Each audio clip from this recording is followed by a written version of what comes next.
Dorothy Must Die, Chapter 10. My prison cell was a perfect cube, all white without a speck of dirt anywhere. The walls were white limestone, freshly scrubbed, and the tiny bed in the corner was all white too. As soon as the Tin Woodman had slammed the cell door behind me after shoving me inside, the door had simply disappeared, like it had never existed. I pressed myself against the cool, smooth surface of the wall where it had just been, searching for a crevice, a seam, any sign at all that there was a way out, that there had ever been a way in. I didn't find anything. There was, however, a window in the room. It was no bigger than a foot wide, and it neatly framed a little swatch of the starry night sky. So Dorothy must have finally decided to let the sun set after all. When I stood on my tiptoes, the glittering green vista of the Emerald City was barely visible, poking up into the blackness. To get to this dungeon, I'd been escorted down what felt like hundreds of stairs. It seemed impossible that there could be a window all the way down here, deep in the bowels of the palace. But there it was. It had to be magic. Was it the stairs that were just an illusion, or the window? And why was there a window in here anyway? It seemed unlikely that my captors would care whether or not I was comfortable. Well, it was clean, and there was a view. That comprised the entirety of my prison luxuries. When I sat down on the bed in the corner, I found it hard as stone. That's because there was no mattress to speak of. The bed felt like stone because it was stone. I sat there trying to think of what I was going to do next while at the same time trying to suppress my mounting sense of panic. Meanwhile, Star was investigating, sniffing the walls, clawing at the floor, probably searching for an exit or maybe just something to eat. She wasn't having any luck on either count. When she saw that I was awake, she abandoned her quest and jumped up onto the bed next to me. I tried to keep my eyes open. I could sleep when I was dead, and if I didn't want that particular sleep to come very soon, I had to find a way out. But I was too exhausted. I didn't even really know how long I'd been awake for. Before I knew it, I was out. When I woke up, the sky outside my window was still dark. For how long? I wondered. Dorothy controlled the sun in the sky. According to Indigo, she basically controlled time itself around here. How was I ever going to escape power like that? Star, I said, we are completely and totally screwed. On top of everything else, I was becoming more of those people who talk to their pets. I barely had been here for a day, and I was already starting to feel insane. In desperation, knowing it would be no good, I stood and banged my fist against the wall until it was throbbing with pain. I tried to move the bed to the window, but it was rooted in place. When that didn't work, I jumped up and tried to grip the edge of the window to hoist myself onto the ledge. I just hung there limply. I had never been an athlete, and unfortunately, I was never going to become one, even under pressure of death. I screamed. I screamed until my throat hurt. I didn't get so much as an echo in response.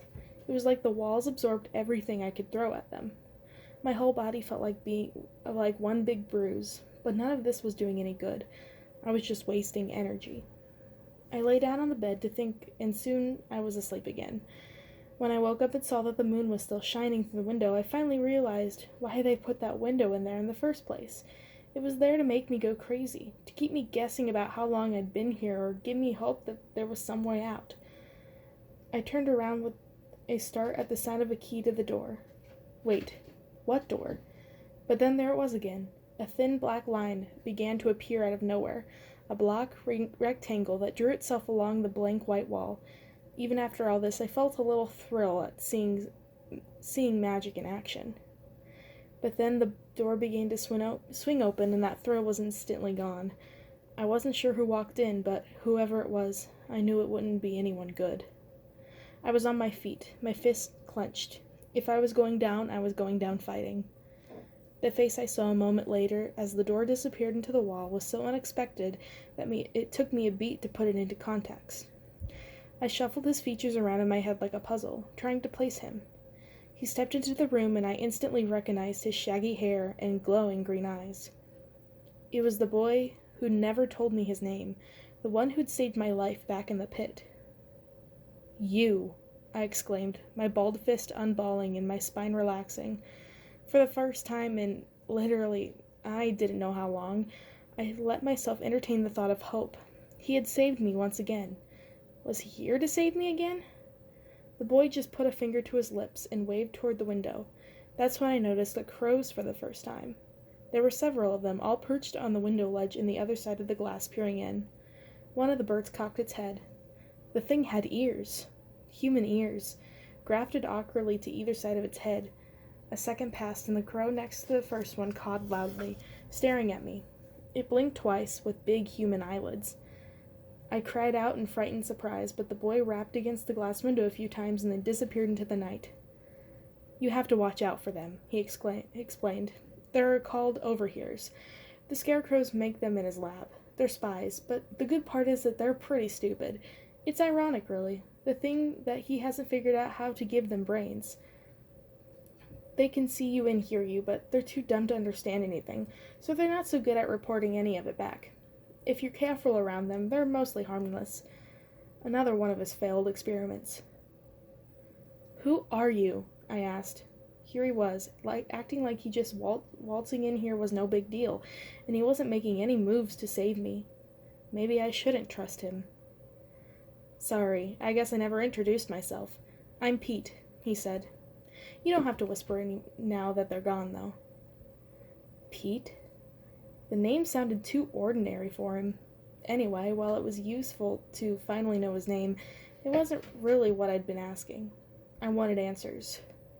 "No," I said firmly, placing a stiff period carefully at the end of the word. "Who are you?" Meaning, why are you here? Meaning, what do you want with me? Meaning, how did you get in here? Meaning, who the fuck are you?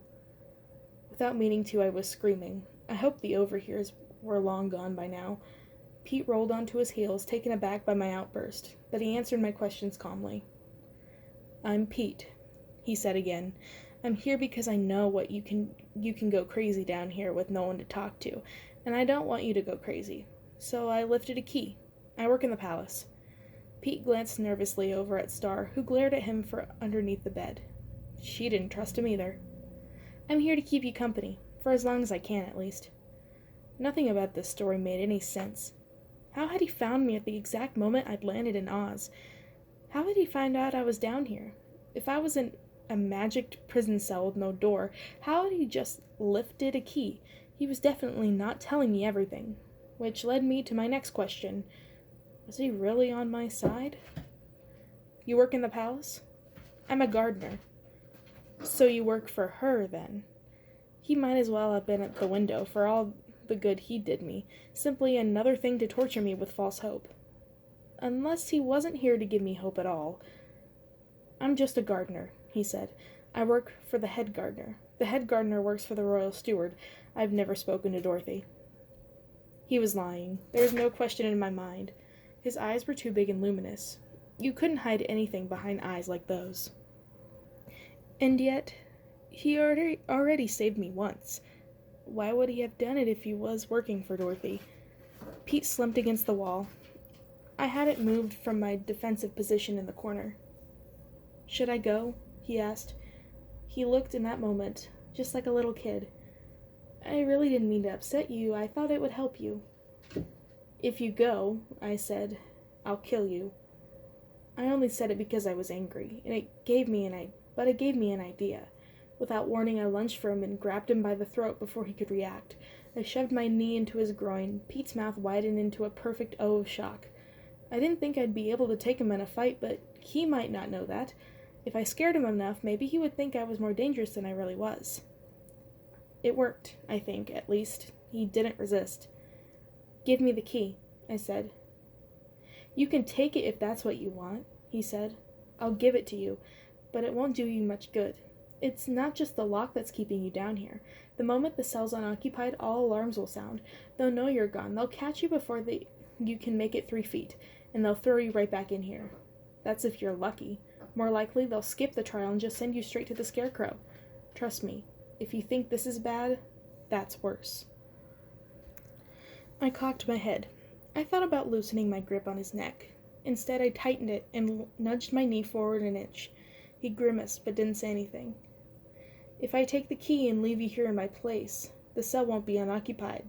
No alarms then."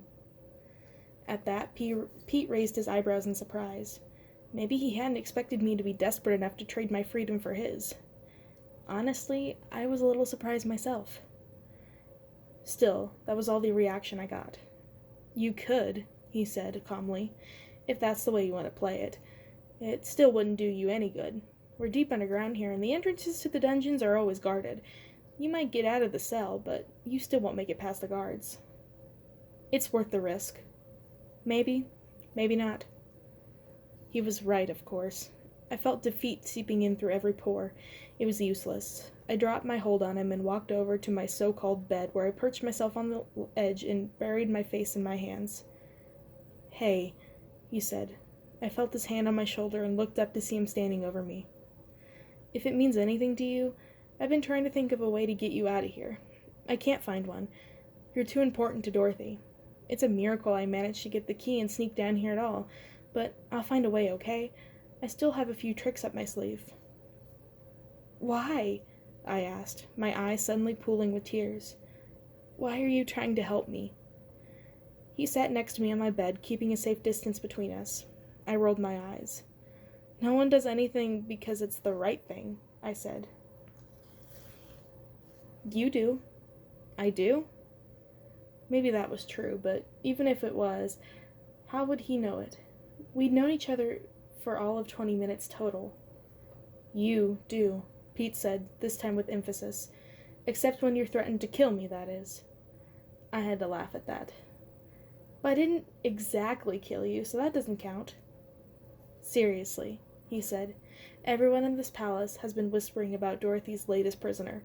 I knew it had to be you, the girl I rescued from the tin farm. Ever since I saw you, I just had a feeling. I feel responsible for you. Only then did it occur to me that this was the first time I'd ever had a boy in my bed. Their circumstances were less than ideal. Not that it mattered at a time like this. I was trapped in a cell in a strange kingdom, facing an inevitable sentence of a fate worse than death. It wasn't the moment to be shopping for a boyfriend. How did you know I would be here? I asked. When my trailer crashed by the pit. If you work all the way over here in the palace, how did you know I was here? I mean, you got there right in the nick of time. Any later and I would have fallen in. I just had a feeling, he said, shifting in his seat. I don't know. It was like someone was calling me there, so I went. Part of me didn't care that he was obviously still lying.